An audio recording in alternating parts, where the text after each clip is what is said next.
প্রিয় শিক্ষার্থীবৃন্দ, বঙ্গবাসী মাধ্যমিক বিদ্যালয় মাল্টিমিডিয়া ক্লাসরুমে আবার সবাইকে স্বাগত জানাচ্ছি। চলো আজ আমরা অষ্টম শ্রেণীর বাংলা বিষয় নিয়ে আলোচনা করব। তোমরা সবাই বই এবং খাতা নিয়ে অপেক্ষা করো, আমরা এখনই তোমাদেরকে মাল্টিমিডিয়া ক্লাসরুমে নিয়ে যাচ্ছি। সবাইকে মাল্টিমিডিয়া ক্লাসরুমে স্বাগত। আমি মোহাম্মদ দেলোয়ার হোসেন, প্রধান শিক্ষক, বঙ্গবাসী মাধ্যমিক বিদ্যালয়। ইতিমধ্যে অনেক ক্লাসেই তোমাদের সাথে আমি পরিচিত হয়েছি। আজকে আমি অষ্টম শ্রেণীর বাংলা বিষয় নিয়ে তোমাদের সাথে আলোচনা করব।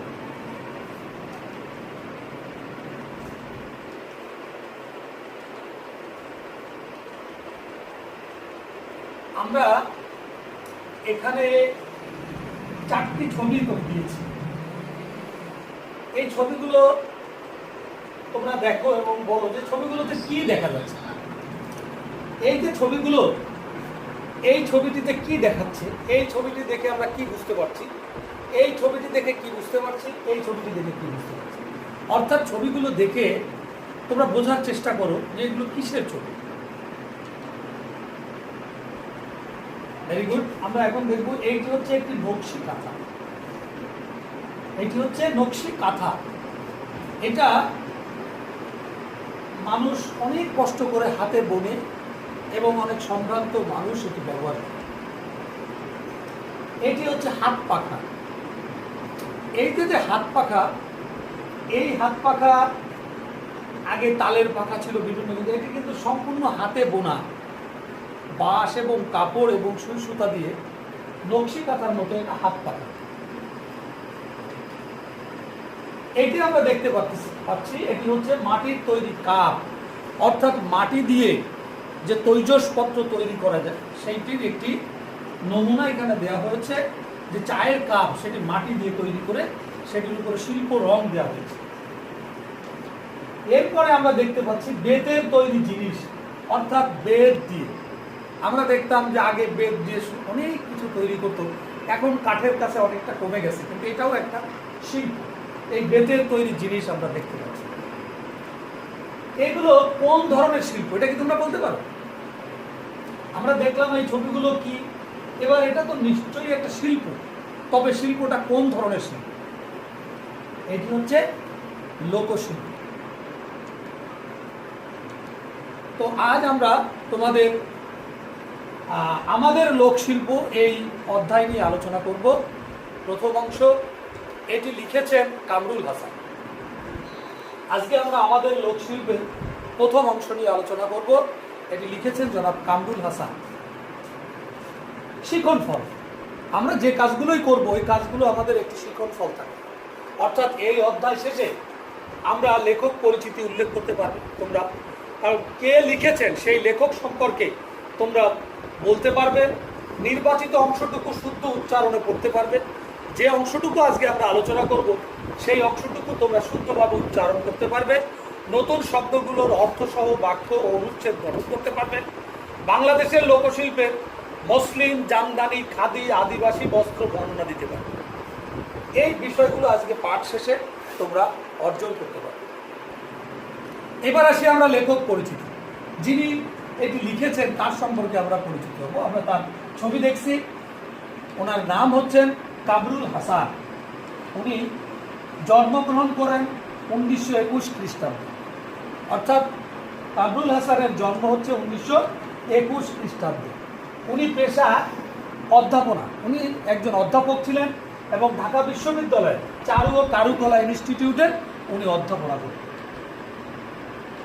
আমরা দেখতে পাচ্ছি ঢাকা চারুকলা যে ইনস্টিটিউট, সেই ইনস্টিটিউট ছবিটিও আমি তোমাদের সামনে তুলে ধরেছি তোমাদের বুঝবার জন্য।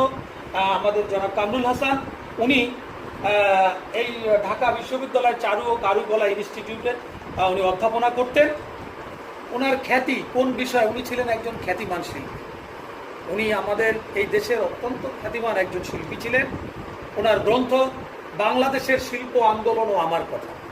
উনি অনেক গ্রন্থ লিখেছেন, তার ভিতরে আমাদের বাংলাদেশের শিল্প আন্দোলন, এই যে বাংলাদেশের যে শিল্প, লোকশিল্প, এই শিল্পর আন্দোলন ও আমার কথা বিষয়টি নিয়ে উনি লিখেছেন। এটি উল্লেখযোগ্য। উনি 1988 খ্রিস্টাব্দের 21 ফেব্রুয়ারি ঢাকায় উনি মৃত্যুবরণ করেন। তো আমরা লেখক পরিচিতি জানলাম। আমরা দুটি ছবি দেখছি। এই ছবিগুলো আমাদের শ্রেণীতে আমরা পড়িয়ে থাকি যেভাবে সেই ছবিগুলো দিয়েছি। এর একটি হচ্ছে সরব পাঠ, আর একটি হচ্ছে আদর্শ পাঠ। অর্থাৎ তোমরা এখন নিজেরা এই পাঠটুকু বসে পড়বে, প্রথম অংশটুকু তোমরা ভালোভাবে পড়বে এবং জানবে। তো যাই হোক, আমাদের পড়া শেষ হলো। এবার তোমরা সংক্ষেপে উত্তর দেওয়ার চেষ্টা করো যে আজকে পাঠের কোন কোন শব্দের সাথে ছবিগুলোর মিল রয়েছে তা খাতায় লেখো। অর্থাৎ যে বিষয়টুকু তোমরা পড়েছো, এতক্ষণ পড়লে সেই বিষয়টুকু প্রথম অধ্যায় এখানে কোন কোন শব্দের সাথে এই ছবিগুলোর মিল রয়েছে তা খাতায় লেখো। তোমরা এই প্রশ্নটি লিখে রাখো এবং এই যে তিনটি ছবি, এই ছবি তিনটির সাথে যে যে শব্দের মিল রয়েছে সেটি তোমরা লেখো। আমরা আলোচনায় আসছি। আচ্ছা, তাহলে শব্দার্থ সমূহ আমরা শিখি। আমরা এখানে দেখেছি নিবিড়। এই যে একটি ছবি, এখানে নিবিড় অর্থাৎ ঘনিষ্ঠ। একটা সন্তানের সাথে তার মায়ের যে সম্পর্ক, এটি অত্যন্ত নিবিড় সম্পর্ক, ঘনিষ্ঠ সম্পর্ক, অর্থাৎ আত্মার যে সম্পর্ক, এই ছবিটি দিয়ে সেই সম্পর্কটিকেই বোঝানো হয়েছে। এরপরে আরেকটি শব্দ হচ্ছে পণ্য। পণ্য কি আমরা দেখি, এখানে আমরা বেশ কিছু পণ্যের ছবি দেখছি। এটি হচ্ছে বিক্রি করা যায় এমন জিনিস। পণ্য বলতে আমরা সেটিকেই বুঝি যেটিকে বিক্রি করে অর্থ উপার্জন করা যায়, অর্থাৎ বিক্রি করা যায় এরকম জিনিসকেই আমরা পণ্য বলে থাকি। লোকশিল্প, এই যে আমরা বিভিন্ন ধরনের শিল্প, শিকা তৈরি করেছে, পাঠা, ঝুড়ি, বেতের তৈরি জিনিস, এই সমস্ত মিলেই হচ্ছে লোকশিল্প। অর্থাৎ দেশি জিনিস দিয়ে দেশের মানুষের হাতে তৈরি শিল্পসম্মত দ্রব্য।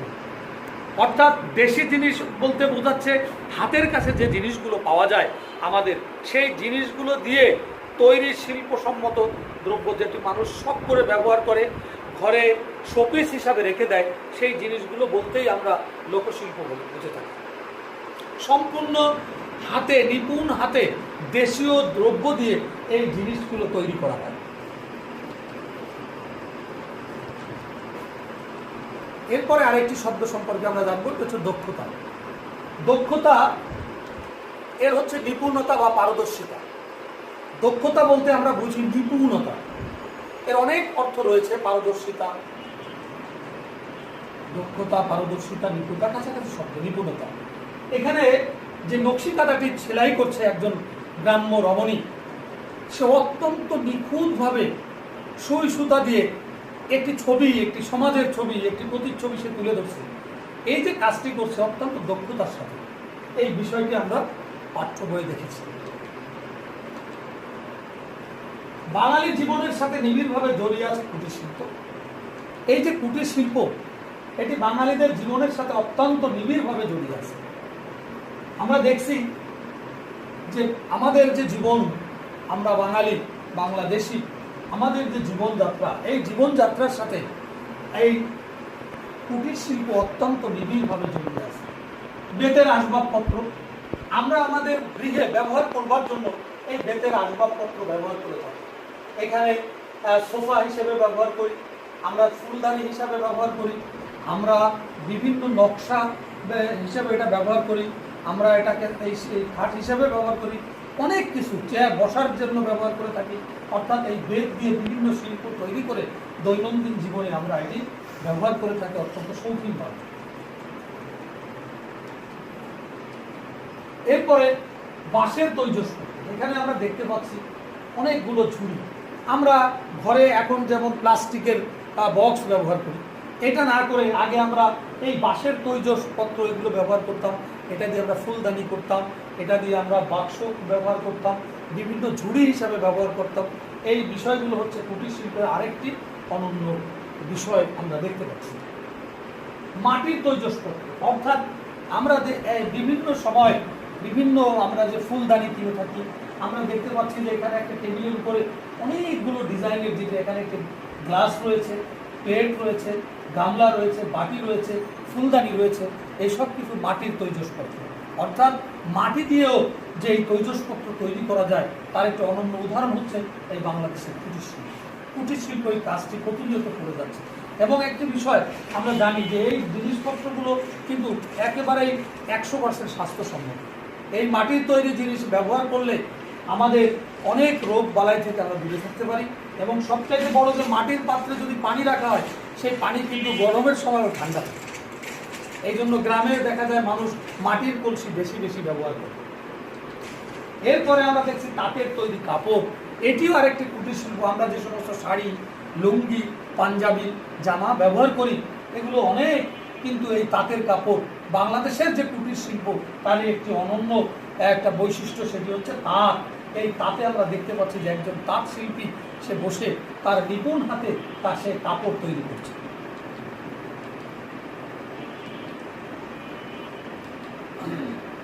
আমরা দেখছি যে ঢাকা জাদুঘরে এই যে মসলিন কাপড়, আমরা যদি কেউ ঢাকায় জাদুঘরে যাই তাহলে জাদুঘরে আমরা দেখতে পারবো যে মসলিন কাপড় সেখানে রাখা আছে।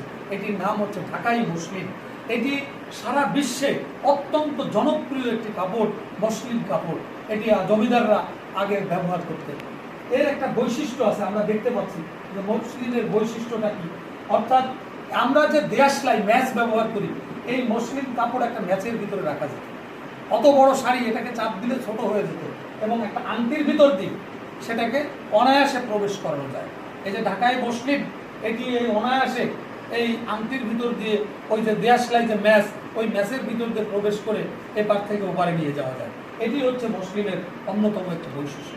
অত্যন্ত নরম এবং শরীরে পরিধান করলে এটি অত্যন্ত চমৎকার লাগতো। এবং এটা আগেকার যুগের তৎকালীন মোগল বাদশাদের বিলাসের বস্তু, অর্থাৎ বিলাসী বাদশাহ রানী তারা এই মসলিন কাপড় ব্যবহার করতেন। রাজা রানীদের ব্যবহার করবার জন্য এটি অত্যন্ত জনপ্রিয় এবং দামি একটি কাপড় ছিল। ঢাকায় জামদানি, এই যে ঢাকায় জামদানি আমরা দেখতে পাচ্ছি পার্বত্য চট্টগ্রাম এবং রাঙামাটি, বান্দরবন, সিলেটের মেয়েরা মোটা কাপড়ের রং, নকশা, বুনন কৌশল সবই তাদের নিজস্ব ঐতিহ্য অনুযায়ী এভাবে করে থাকে। আমরা দেখতে পারি যে পার্বত্য চট্টগ্রাম আমরা যদি যাই, রাঙামাটি, বান্দরবন এবং সিলেট এই জেলাসমূহে আমরা যদি ভ্রমণ করি সেখানে আমরা দেখব যে সেখানে মেয়েরা মোটা কাপড়ের রং, নকশা, বুনন কৌশল এই যে যেভাবে তারা রং করছে, এভাবে তারা বুনছে। কাপড়টি অত্যন্ত একটু মোটা, নর্মাল কাপড়ের চেয়ে এই কাপড়টি মোটা বেশি এবং এটি স্থায়ীও বেশি এবং এটি পরে আরামদায়ক। এটা তারা তাদের নিজস্ব সাংস্কৃতিক, নিজস্ব ঐতিহ্য অনুযায়ী এটা তারা তৈরি করে। এটি আমরা সবসময় তোমরা মনে রাখবে যে এটি পার্বত্য চট্টগ্রাম, রাঙামাটি, বান্দরবন, সিলেট এবং কুমিল্লার কিছু অংশে এই মানুষদের এই কাপড়গুলো পরতে আমরা দেখি। এবার তোমরা চিন্তা করে করে এই যে খাতায় লিখবে নিবিড়, আমরা দেখতে পাচ্ছি যে এখানে আছে নিবিড়। নিবিড় কথাটির অর্থ আমরা দেখি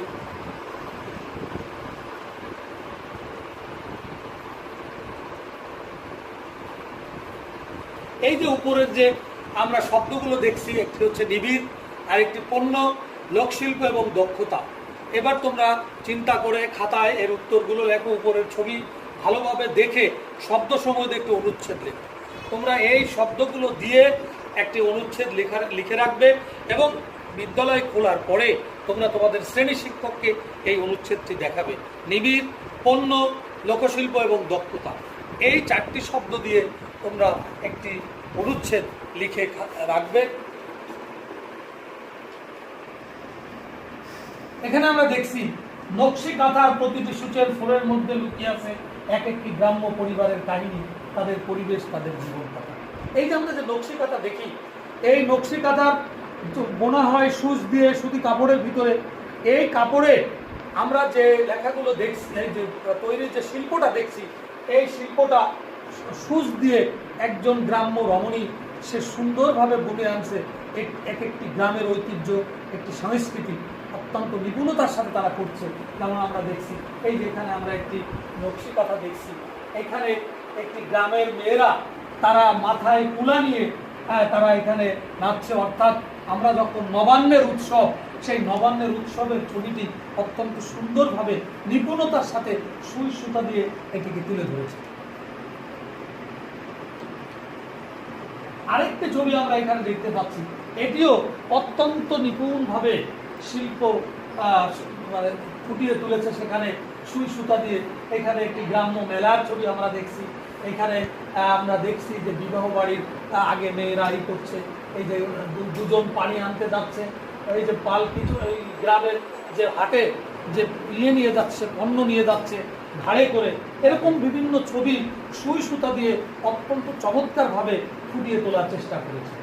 আমরা আরও একটি ছবি দেখি, এখানেও আমরা দেখতে পাচ্ছি এইখানে কিছু মানুষ বসে গল্প করছে। এই যে এখানে কিছু ছবি, আমরা অনেকগুলো ছবি দেখছি, এই যে কলসি কাঁধে নিয়ে পানি আনতে যাচ্ছে, এখানে স্বামী স্ত্রী কথা বলছে, তার পাশে তার একটি পোষা কুকুর তার পিছনে রয়েছে। এরকম বিভিন্ন ছবি এবং বিভিন্ন ফুল দিয়ে নকশা করে এই নকশি কাঁথাটি তৈরি করা হয়েছে। এরপরে আমরা আরেকটি দেখছি, এই যে দুজন গ্রাম্য বধূ পুকুর থেকে পানি নিয়ে তারা গ্রাম্য পথ দিয়ে গাছের ছায়ার পাশ দিয়ে তারা বাড়িতে যাচ্ছে। অর্থাৎ এই যে এখানে আমরা বুঝিয়েছি যে নকশি কাঁথার প্রতিটি সূচের ফোড়ের মধ্যে লুকিয়ে আছে এক একটি গ্রাম্য পরিবারের কাহিনী। এই যে এখানে একটি পরিবারের কাহিনী তুলে ধরা হয়েছে, এখানে একটি পরিবারের কাহিনী তুলে ধরা হয়েছে, এখানেও একটি পরিবারের কাহিনী তুলে ধরা হয়েছে, এখানেও গ্রাম্য কিছু সংস্কৃতি এবং কিছু সামাজিক পরিবারের ছবি এখানে ফুটিয়ে তোলা হয়েছে। অর্থাৎ তাদের পরিবেশ, তাদের জীবনগাথা, তাদের সংস্কৃতি এখানে এই নকশি কাঁথার ভিতরে তুলে ধরা হয়েছে। আমরা এখানে যে কাপড়গুলো দেখলাম, তোমরা সকলেই জানো এই কাপড়গুলো হচ্ছে খাদি কাপড়। এই কাপড়গুলোর নাম খাদি কাপড়। কুমিল্লা, নোয়াখালী ও চট্টগ্রামের খাদি কাপড় স্বদেশী আন্দোলনের যুগে বিদেশি কাপড় বর্জন করে দেশি কাপড় ব্যবহারের আদর্শ স্বাক্ষর বহন করে। অর্থাৎ আমরা আগেই জেনেছি যে এই দেশে যখন স্বদেশী আন্দোলন হয়েছিল, সেই আন্দোলনের সময় এদেশের মানুষ, এদেশের যুব সমাজ প্রত্যেকেই তারা শপথ করেছিল যে তারা বিদেশি কাপড় আর পরবে না।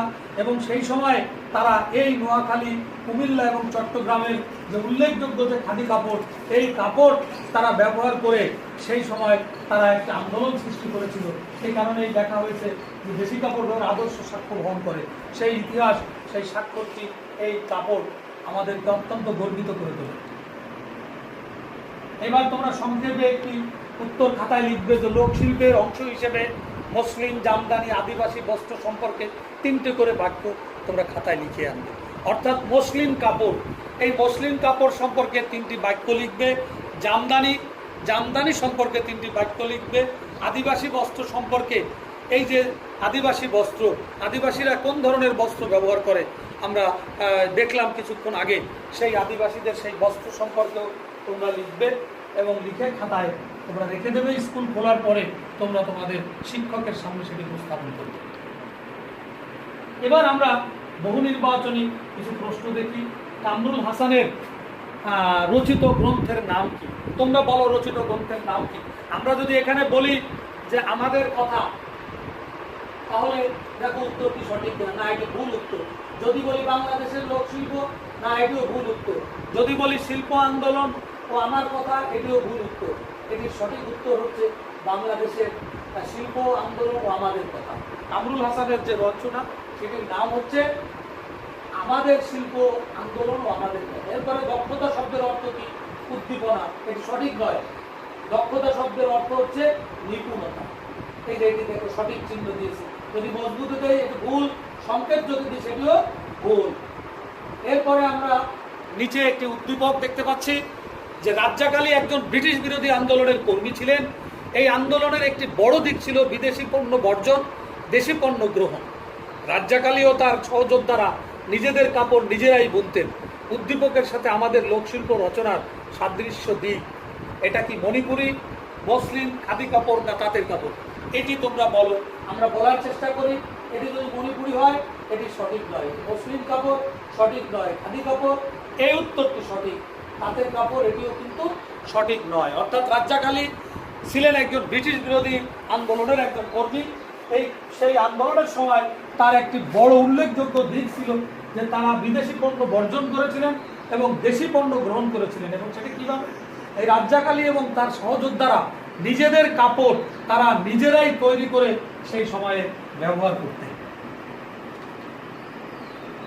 এরপরে আরেকটি প্রশ্ন হচ্ছে উদ্দীপকের সাথে সাদৃশ্যপূর্ণ কাপড়ের বৈশিষ্ট্য হলো সবটাই হাতে বোনা, তুলা থেকে হাতের সুতা কাটা স্বদেশী আন্দোলনের সাফল্যের স্বাক্ষর দিচ্ছে, কোন উত্তরটি সঠিক? আমরা যদি এখানে প্রথমে তোমরা বলো 1 ও 2, তাহলে আমরা দেখব যে এই উত্তরটি আমরা